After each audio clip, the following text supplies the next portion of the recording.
What you got for us, Christopher?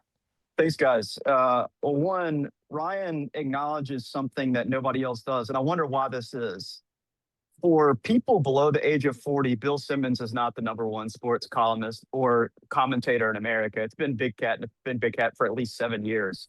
Hmm. Why would legacy media not acknowledge this in the way that is it just because media grew up, most current media grew up reading Bill Simmons or listening to Bill Simmons?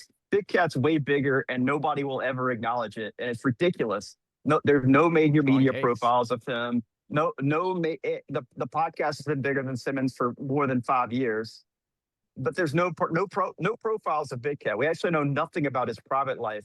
Bill Simmons, we know he's worth $100 million or Oh, however much more he made from The Ringer, but he has not been. I mean, and you can tell his podcast is dying. I mean, the second question is, when is it time for a podcast to die? Are whose you? No, it's podcast? not dying. Are you on a train? I am on a train. It's beautiful, Okay. the background. Um, okay, so Simmons came. I mean, I guess Big Cat also did come up as a writer, but a lot of people became familiar with Simmons through his writing, and he wrote talked a lot about himself.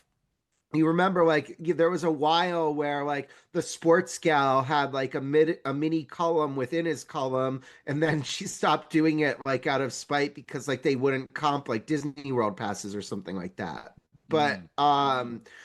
like, Big Cat is like very, he says he has kids, but he really never mentions his wife almost. And I mean, he doesn't grant a lot of outside interviews. So I think, like, it's really, I think that most people recognize how big Pardon My Take is. I don't think there's some contingent who thinks that it's like not a juggernaut, right? But Yeah, yes, I will say I've tried to get Big Cat on House of Strauss. He has nearly done it. He said that he believes in doing in-person interviews. That was a few years ago.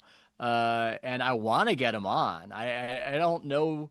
I don't know. I feel like I also know personal details about him because of that weird Barstool universe of kayfabe where I can't tell if they're really slandering each other or not.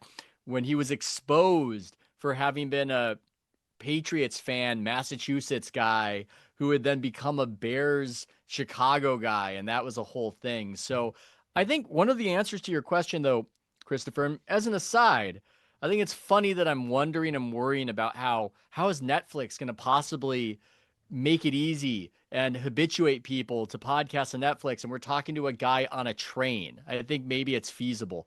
Um, I think that a lot of it's that legacy is dying. Like that's it what it is. It's like there's not a legacy media. There aren't big New Yorker profiles. When they do happen, they're few and far between. So I think one of the reasons why Bill Simmons has more prestige focus is because he came up at a point where these publications still mattered and what aspects of them continue to matter residually are going to be more aware of him, but there isn't necessarily that star making, star coordinating apparatus that currently exists. So that's how I see it.